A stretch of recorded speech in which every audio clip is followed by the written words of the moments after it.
Jornal da Manhã, o comentário político de Josival Pereira.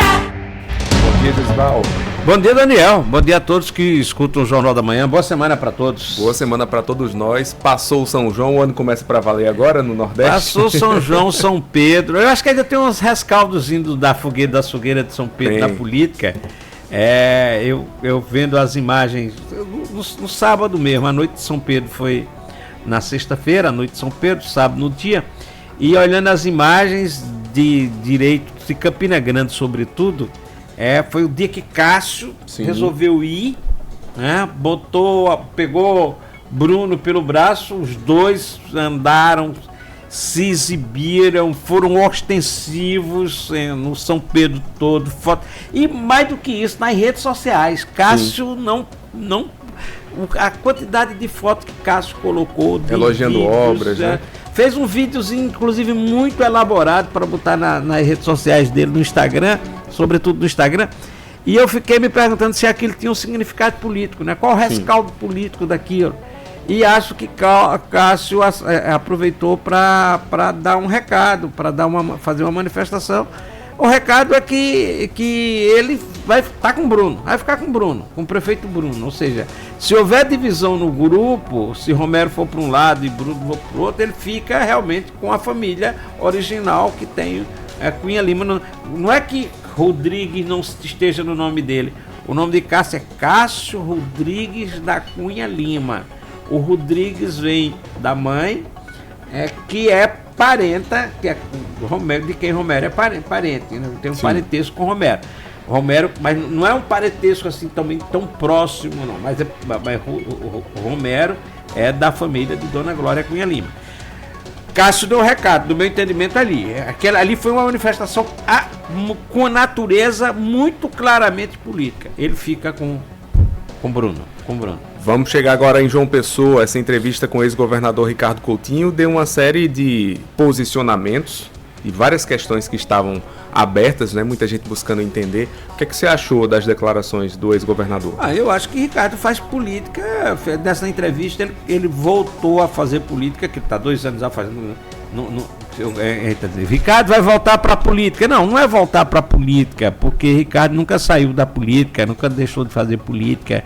Ele deixou de estar nesses 2 anos, quase 2 anos, no protagonismo da política. Teve uma segunda derrota eleitoral, 2020, 2022, e aí uma derrota que criou uma dificuldade para o PT, e Ricardo resolveu então dar uma mergulhada. Não é que resolveu dar uma mergulhada, é que a situação eleitoral empurra você um pouco pro canto da parede, pro ostracismo e tal, por conta do resultado eleitoral. E aí o político, que é político, sabe, que convive política, espera a próxima eleição, a próxima oportunidade para poder botar a cara fora.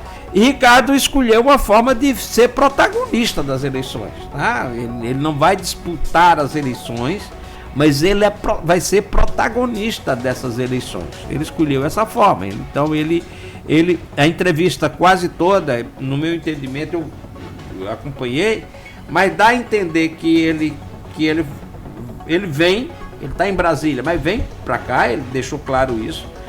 Dá a entender que se houver acordo, consenso, vai coordenar a campanha, e dá sinal que a mulher, que Amanda, pode ser candidata a vice, tá? Então é o que?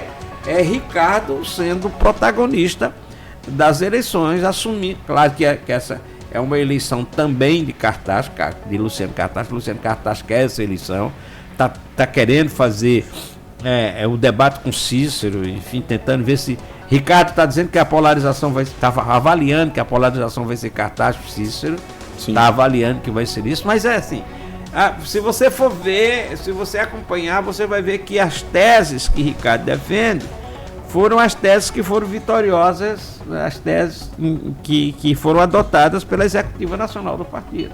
O partido precisa ter um candidato, precisa crescer nas cidades, precisa para enfrentar a direita, precisa. Cícero não representa campo progressista. Tudo isso foram as teses que vingaram nacionalmente. Então é assim, Ricardo voltando para um papel de protagonista. Tem um interesse nisso? Tem um interesse pessoal também, claro, nisso. Tem um interesse político agora de reorganizar seu grupo político, tentar reorganizar seu grupo político. E o interesse é 2026. O que é que do Ricardo quer 2026? Claro que se dependendo da conjuntura e tal, mas o projeto hoje é ser candidato a deputado federal. Vai se abrir uma vaga no campo progressista, no campo de esquerda, porque Luiz Couto, provavelmente não, Luiz Couto não será mais candidato, quase não seria nessa, não será mais candidato nas próximas eleições. Então o Ricardo está querendo construir essa candidatura em João Pessoa. Numa eleição agora que é listo, que é assim que você prepara. Claro que ele tem um interesse, se puder eleger Cartacho, tudo bem, ele vai fazer isso, e pode até eleger Cartacho e no outro dia já não está mais com Cartacho, mas esse é o projeto, esse é o plano dele. Eu questionei a ex-secretária de Estado Amanda Rodrigues sobre essa possibilidade de ser a candidata a vice junto com Cartacho. Ela disse o seguinte: é verdade que recebi convites e estímulos em João Pessoa e no PT Nacional, mas não tenho qualquer decisão tomada. Ela precisa, inclusive, nos próximos dias, deixar o cargo no Ministério da Saúde que tem, caso realmente seja candidata, né, José? É um caso de desincompatibilização de 3 meses, que a legislação permite para servidor público. Ela está num cargo no Ministério da Saúde. Esse cargo tem sido importante, inclusive para Ricardo, restabelecer contatos com prefeitos aqui na Paraíba. Esse cargo tem sido importante para isso, porque ela é aquilo que Ricardo diz, ela também respira política. Esse cargo tem sido importante para isso, para Ricardo restabelecer pontes com a política local, está sendo utilizado bastante para isso. Mas eu estou me perguntando aqui com relação à questão realmente de como o Ricardo vai botar a cara nessa campanha eleitoral de forma mais forte, né? De forma mais para fazer com que a campanha tenha um pouco o jeito dele, ou que ele esteja presente em todas as questões. Eu acho que talvez realmente ele possa acreditar que é preciso dar mais força à candidatura de Luciano Cartacho com uma Amanda, que seria em unidade. Cartacho tem o seu grupo, tem o seu trabalho, foi prefeito 2 vezes, tem seu história. E aqui vai ser uma campanha que precisa atrair a militância, mas a militância local, os fragmentos estão distantes da campanha. Então precisa, para o PT nacional, para o PT mesmo, ter uma força, dizer assim: ó, nós estamos entrando nisso para valer. Provavelmente, pode ser. Se não for Amanda, é muito difícil você ter no grupo de Ricardo outro nome para poder ocupar esse espaço da forma como eles pensam em ocupar. Ele comenta também a questão de alianças, né, das duas federações. Tem a federação do próprio PT, que tem o PCdoB e o PV apoiando Cícero Lucena, e ele cobra coerência e diz que não existe nem debate sobre isso. O PT vai ter candidato, o PT não tem dificuldades em garantir uma candidatura a Cartacho dentro da federação. E sobre o PSOL Rede, ele fala que deve seguir o exemplo de São Paulo e ampliar essas parcerias no âmbito de todo o país. Ricardo faz um discurso interessante em relação a isso, quer dizer, um discurso que tenta trazer para o pessoal de João Pessoa como se o pessoal de João Pessoa precisasse dar uma contrapartida ao PT por conta de São Paulo. Mas no frigir dos ovos não existe isso. Se o pessoal da Paraíba lançar vice, não lançar vice, independentemente do que o pessoal da Paraíba fizer, não altera nada de Boulos e do PT em São Paulo. Essa contrapartida aí já foi dada, né, com a saída de Boulos da candidatura lá em 2022. Já está negociando. Não altera. Isso é um discurso que não faz sentido. Lá está fechado. O PT é vice, tal, foi Lula que bancou, enfim, não tem absolutamente. Mas ele está tentando atrair. O que Ricardo está conseguindo, não é nem Luciano Cartacho, o que Ricardo conseguiu foi uma aproximação. Veja bem, eu tentei estudar isso esses dias, para tentar entender o pessoal. O que é o seguinte: o atual diretório do PSOL, em João Pessoa, tem 11 integrantes, né? E esses integrantes têm uma aproximação muito forte com Tasso Teixeira, porque foi montado, inclusive, na época que Tasso Teixeira teve um desempenho eleitoral bacana. Tem Tasso Teixeira e a mulher, né? A mulher é presidente do partido, a mulher de Tasso Teixeira e Tasso Teixeira. E mais alguns nomes. Aí tem ali que é engraçado, eu estou, inclusive, para confirmar.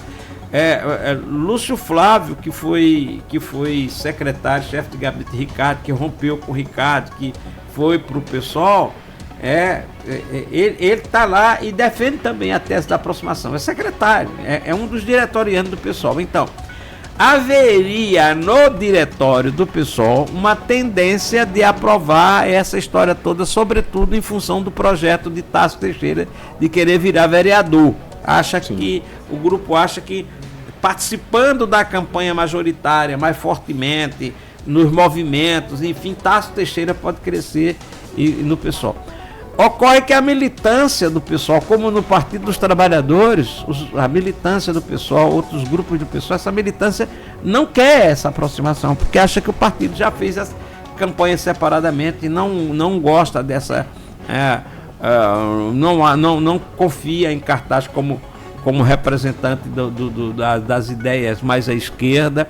Então a militância não quer. Agora, o debate vai ser da militância? Quem vai decidir isso? Vai ser da militância ou vai ser só do diretório? Se for só do diretório, então vai dar aliança.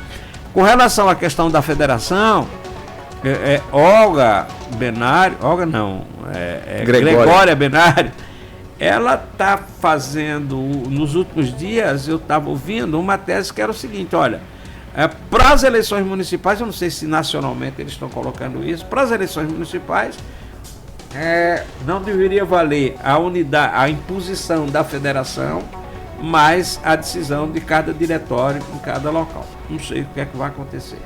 E ficou claro, finalmente, o distanciamento entre Ricardo e Cida Ramos. Enquanto Cida coloca ali panos quentes, dizendo que não há distanciamento, Ricardo deixou claro. E coloca o distanciamento partindo dela, né, Josival?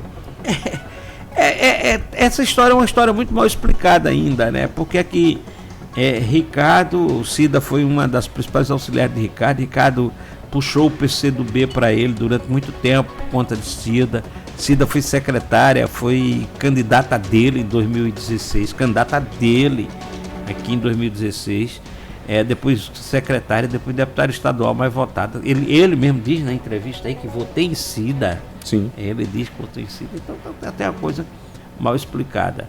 Ele tenta trazer uma coisa mais para agora, uma coisa mais recente, como se fosse desse movimento de renovação do diretório do PT, mas eu acho que não é não. Eu acho que essa história do diretório já veio. Eu acho que esse distanciamento veio das eleições de 2020 e olhe que não tenha vindo, que não seja quando terminou 2022, eu disse 2020, não, 2022, quando terminou 2022, que Cida foi muito bem votada ali, eu acho que os dois já vislumbraram, os dois vislumbraram a história da vaga de Luiz Couto para deputado federal. Aí ali chocaram, ali se já tinha colocado, porque Cida deve ter alimentado imediatamente esse desejo, e alimenta, embora ela tenha negado, mas ser candidato em João Pessoa era importante para isso. E Ricardo, claro, vislumbrou ali também a vaga imediatamente. Ele fez Luiz Couto ser candidato, enfim. Acho que pode ter sido assim, ó. Vai ter disputa aqui, os dois começaram já a se afastar um do outro. Voltamos a falar de política. Josival Pereira aqui comigo. Josival, saiu um novo ranking nesse fim de semana com os mais influentes do Congresso Nacional. A Paraíba, que sempre teve uma boa representação, conseguiu ampliar, né? Melhorou bastante, né? Melhorou porque, veja bem, esse ranking, os 100 cabeças do Congresso, ou cabeças do Congresso, elaborado há 31 anos pelo DIAP, Departamento Intersindical de Assessoria Parlamentar. Tem é uma espécie de sindicato, um departamento que termina tendo uma força enorme de fazer esses levantamentos. E aí, o que é que acontece? Ele relaciona os deputados e senadores que têm uma maior participação. a tribuna entra, mas a tribuna nem é quem faz discurso, nem é mais importante, é quem participa das articulações, quem participa das decisões, quem participa daquelas decisões que faz com que o Congresso participa das pautas, vota, participa das comissões, formula projetos, tem uns que formulam projeto e tal. Assume liderança, né? Assume Eu acho liderança. que os novos nomes vieram muito tem disso muito aí. isso. Claro que é porque tem um nome que você vai perguntar. O Wellington Roberto, por exemplo, para as pessoas entenderem. O Wellington Roberto, você não tem notícia muito de Wellington Roberto.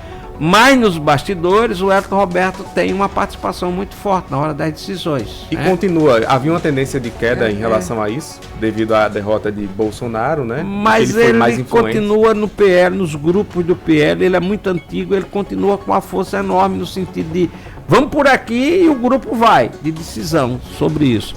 Então tem os 3 senadores, que não daria para ser diferente. O diferencial aqui é Daniela tem 6 anos, que é interessante, 6 anos no Senado, ela participa, ela entrou nas 6 edições, então ela está 6 vezes lá. Mas aí por quê? O que é que você vai colocar? Porque Daniela foi líder logo no começo do partido dela, o PSD, lá no Senado. Daniela foi coordenadora da Frente Parlamentar das Mulheres. Daniela foi da Comissão de Orçamento, que tem um peso enorme. Então, em anos assim, ela acabou sendo ajudada. Na Câmara, aí veneziano no Senado aqui ainda, é vice-presidente do Senado, então tinha que entrar na lista. Efraim é líder do União Brasil e autor de projetos importantes lá. Lá na Câmara, tem Aguinaldo Ribeiro, 9 anos, viu, Aguinaldo Ribeiro? 9 anos. Mas esse é um período realmente de muita participação de Aguinaldo em projetos, foi ministro, sempre foi líder da maioria, tá vários anos que é líder da maioria, e a história da articulação dele, 2 anos seguidos para aprovar o projeto. E aí tem Reforma mais, tributária. entre Gervásio Filho e Romero, são os novos dessa lista, né? Líder, cada um do seu partido lá na Câmara. Né? Tem que saber como é que esse pessoal está utilizando esse prestígio para ajudar a Paraíba. Né? A gente precisa cobrar isso, esse prestígio para ajudar a Paraíba.